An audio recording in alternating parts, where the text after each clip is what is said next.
Have you ever started working on a painting and you've gotten a little ways into it and then you realise that your painting is just not working? Well, this has happened to me quite a lot. So what do you do in this situation? Well, actually, I can show you with this Seascape painting that I created because I had this exact same problem. I got into the painting, I'd finished the blocking in part, and then I was looking at it and there was something I just really wasn't happy with. It was mainly the sky. But anyway, I'll show you what happened and how I was able to fix this painting. So I'm painting here on a 20-inch by 20-inch linen canvas on a stretcher. And the first thing I do is I block in all the dark values and shadows first. So the reason I do this is it helps to create a tonal dynamic in the painting. So it makes it much easier to paint the areas in light afterwards. And the general rule of thumb is we'll find our darkest darks and our lightest lights in the foreground, and then as landforms recede, the darks aren't as dark and the lights are not as light. So by painting the dark values first, as I said, it makes it much easier to then paint the areas in light. So that's what I did here. So I sketched out the composition on the canvas with burnt sienna. I'm also using a product called Liquid, which helps to speed up the drying time as I'm using oil paint. And then I just started by painting the rocks first, so the dark shadows in there, using mainly a mix of ultramarine blue, burnt sienna, alizarin crimson, and a little titanium white. Then as I was working into the distance, into the midground, I was painting the shadows in the white water of the breaking waves, and this was mostly ultramarine blue with a little bit of burnt sienna to desaturate, titanium white, and a little alizarin crimson. And then the other main areas of shadows in this scene were the clouds in the background. And what I'd done with this was I'd pretty much used the cloud reference that was in the photos, which later on I changed, which you'll see in a moment. So once I painted my dark values, I got to work painting the sky and the clouds in the background, then working my way forward with the ocean, painting that translucent area of the breaking waves. So this is like the main focal area of the painting. So to paint that translucent area, I used a mix of yellow ochre with titanium white, a little phthalo green, and then as I worked my way down to the lower part of the breaking wave, I started introducing ultramarine blue. So that's how I paint that glow in the wave. And then the other areas of the white water are just varying combinations, again, of ultramarine blue with burnt sienna, titanium white, and alizarin crimson. Now, because burnt sienna is a dark orange, orange is opposite to blue on the colour wheel, so it helps to desaturate the blue, and it's really good for creating neutral greys that you'll find in nature when you combine the mix with titanium white. So I was marking in the main colours in the scene, just using real loose brushwork, as I do when I'm blocking in a painting. I wasn't worrying about detail. And one of the things I will say was, before I got into this painting, I did a load of prior planning beforehand. Now, usually when I do a studio painting, I never just go straight into the painting. I'll always do some prior planning, and that usually starts in my sketchbook. So I'll do a load of thumbnail sketches, then I'll do like a final reference sketch that I can refer to. And then if I'm going to do a larger painting, like this one here, for example, is a 20-inch by 20-inch painting, I'll do a smaller version of it first. So a colour study, which is a small version of the painting. And that's what I did with this one. Now, in this case, I didn't sketch it out in my sketchbook. I actually designed the composition using Procreate, which is a digital drawing program. I don't often do digital sketches, but in this case I did. And I used that as reference for my colour study that I did. And I painted the colour study and I thought it looked pretty good, and I was all happy with it. And then I came to do the final painting. Now, after I blocked in the painting, I started to notice a real problem with the sky and clouds. The first problem was there's this one major vector running across the canvas in the upper part of the picture, and it was really distracting. I really started to notice it after I blocked in this painting, and I don't know why I didn't notice it during the planning stage, and even when I did the colour study, it's just something that I didn't really notice too much. And sometimes even with our best planning and designing your composition in your sketchbook, sometimes it's not until you get to the big painting and then suddenly you'll realise a huge compositional error, and it does happen sometimes. So what do you do in this situation? Well, Usually if you've done a load of planning prior to this happening or something like this happening, it's usually a lot easier to fix. The one thing I would not recommend is just going straight into a painting and copying from a photograph, because that is a recipe for running into problems.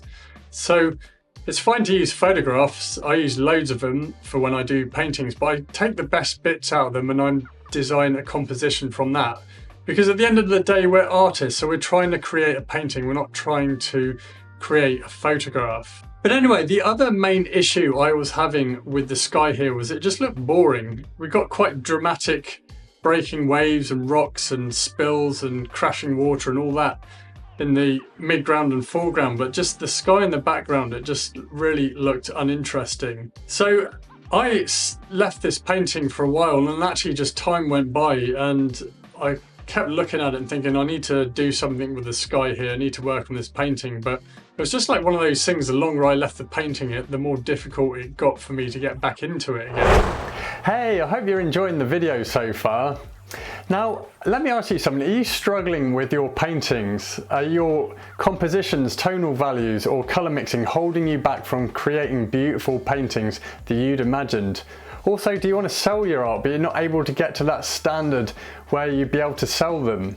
Well, I've been in that situation myself where I was just floundering with my art for years and struggling and couldn't seem to get to the next level. And luckily in the end, I was able to get some help. Now, I'd like to help you and inspire you by giving you access to some free full-length painting tutorial videos. Not only that, also a free landscape painting success masterclass and a landscape painting blueprint ebook, plus loads of other free content. So if you'd like to get access to that, then just click the link below. After a year, I literally left this painting for a year, and I was like, I really got to get back into this painting. I've got to get it finished. And I decided that I would photograph the painting and then just use Procreate again to try and change the background in the sky. And that's what I did. I also went through my photo reference and looked for some really dramatic clouds, because I felt that given that it was a stormy scene, that some stormy clouds in the background would really bring this painting to life and make it look a lot more dramatic. So there were some photos I took in Australia, because the original Seascape reference I took there was taken when I was visiting the island of Guernsey, which is actually the island that I was born on, so got quite a connection to the island. The cool thing about clouds is generally you can pretty much use cloud reference from anywhere really. So found some really good cloud reference, and then what I did was I used Procreate to sketch out the sky and just redesign the sky. I also made a few adjustments to the overall composition, just changed some of those rocks a little bit as well to bring them out more in the scene. I definitely had quite a bit more time to then think about it. So then after that, I went back to my painting and then just re-sketched out the sky with burnt sienna mixed with a little bit of liquid, and sketched out the areas of the rocks that I was going to repaint, and then just went to work on painting the sky, just repainting the sky. Now then, once the sky was all dry, I was then able to start working on the rest of the painting and just building up the details.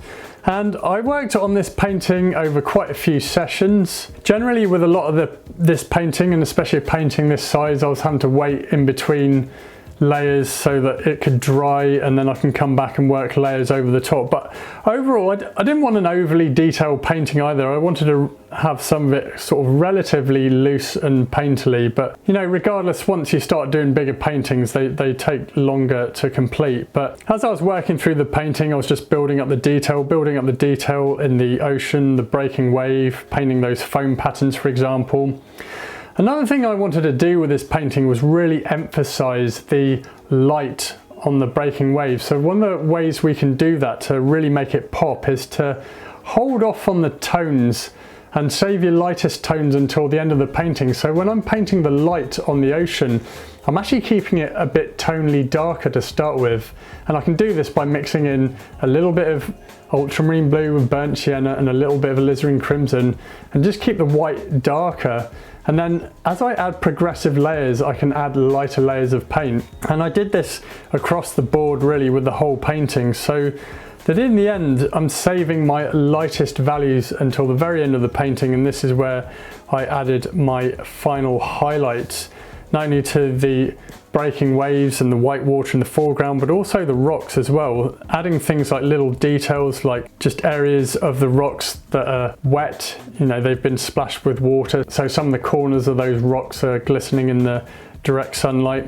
So things like that, there's all these little effects that we can do. So we're starting darker and then we're saving our lightest lights until the end of the painting.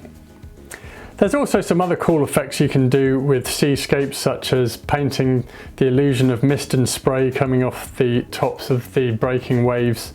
That always looks really good in paintings. But anyway, the point being, at the end of this painting, I was really happy with it, and I was able to salvage this painting by just taking it back to the drawing board. And this is the cool thing about modern technology. I was able to just take a photo of it and bring it into Procreate and just be able to draw over it. Now, if you don't have Procreate, what you need to do is you probably just need to re-sketch out the whole thing in a sketchbook, which, yeah, can be a little bit laborious, but if it needs to be done, it'll be worth it in the end if you've created a painting that you're happy with. So one of the main things you want to do to try and minimize this problem of having to rework a painting is always start your painting in your sketchbook. So 15-minute small thumbnail sketches to plan out a composition, then do a final reference sketch that you can refer to.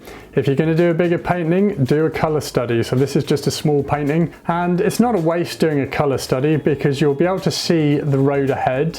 Also, colour studies make great little paintings as well, and I've sold loads of mine. They're little paintings in their own right. Then once you've done that, you can then get into your final painting. And if you've done all the planning, if you do run into a problem like I did here, it's usually a lot easier to sort out than if you just went straight into a painting, just copying a photograph, and then find that you run into a load of problems because you didn't design your composition. And actually, I was guilty of this in the past before I got some art mentoring. I had a lot of paintings with very bad compositions, or paintings I ended up having to give up on. So it's really frustrating.